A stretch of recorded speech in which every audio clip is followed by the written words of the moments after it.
Morning, Eric. This is an analysis of your hang snatches you sent me the other day. So first big thing we have to talk about is your setup off the floor. So as you can see, I have this blue line drawn on your back.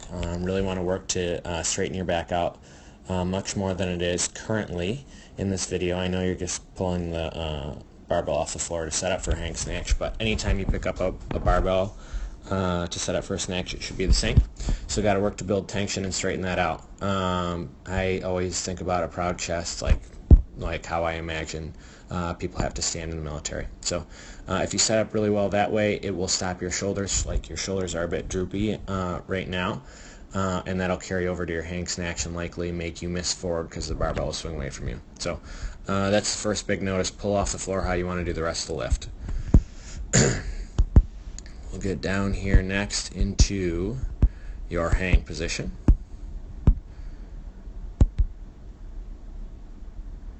Hang position looks pretty good. As you can see here, it's a pretty, it's kind of a tough angle to see because we're on a bit of an angle, not a true side angle. But anyways, it looks to me as if your shoulders might be like directly over the bar, which is pretty good. It's definitely better than having your shoulders behind the bar. But my hope would be that you could maybe bump your shoulders out a little further, like out here. Our goal is really to have your sternum in front of the bar, right? That sets us up really well. It also allows us to have a little bit more of a vertical shin, so we can potentially access our hamstrings and our glutes a little more, maybe give more power to the lift. So yeah, sternum in front of the bar in the hang position. The other big thing I want to point out to you about your hang position is right here in your feet. Let's see if I can draw a circle around it. I can't. Oh, I can. Alright, so it's really easy to see here that your toes are not at all connected to the floor, right? So anytime we are doing any lift at all, especially if it includes weight, we want to push through our entire foot. There might be a different emphasis on where you're pushing in your foot in the majority, but you always want your whole foot in contact with the ground. So we got to get those toes pinned down. This with your toes up means to me that you're probably too deep in your heels, right? So two big things we got going on now is we need sternum in front of the bar, and we need better balance in your foot with your toes down. That will lead to a really solid lift. Last big thing I already mentioned once, but I want to point out again, is your shoulders are kind of droopy here, and by that I mean you're allowing them to hang forward, right? Before you drop down in the hang position, you really want to get a super proud chest, military position. That gets your lats engaged and will keep the barbell much closer and stop it from swinging, which it's about to do.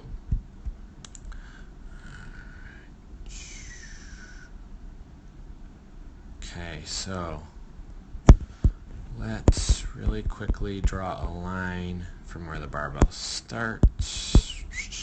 Sorry, all over the place here. Okay, so we are drawing a vertical line, all right? Our hope really is that, I'll give you a little leeway, is that the barbell never really crosses this vertical axis. That's kind of like a golden rule of weightlifting, is that where the barbell starts on the floor, you never really want to cross that, because if the barbell goes too much in front of you, obviously you'll miss the lift forward, or if you're strong enough to really rainbow it around, you'll miss behind. Okay, we're trying to straighten out the bar path as much as possible. Let's see how we do on that. So as you can see, like I talked about earlier, those droopy shoulders are leading to a pretty rainbow-y effect. We can also see here that you're really throwing your hips too far forward, right? And how I know that is because of this. This should not ever happen in an Olympic lift, right? This is not how we extend. That's a pretty good hip smash. What we want to do really is see something like this, right? Where everything is in line, you're on your tiptoes, and you're completely extended and jumping vertically, not throwing your hips forward into the bar, all right? So the droopy shoulders and the hip swing are throwing this thing pretty far away from you. You have to jump forward, your feet move forward. There's just a lot of extra movement here, right? So yeah,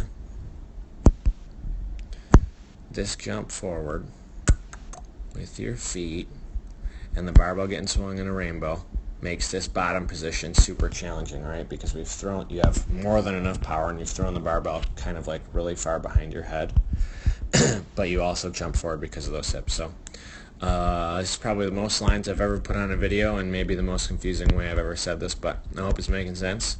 Please feel free to text or email me if you have any questions. Alright? Talk to you soon, Eric.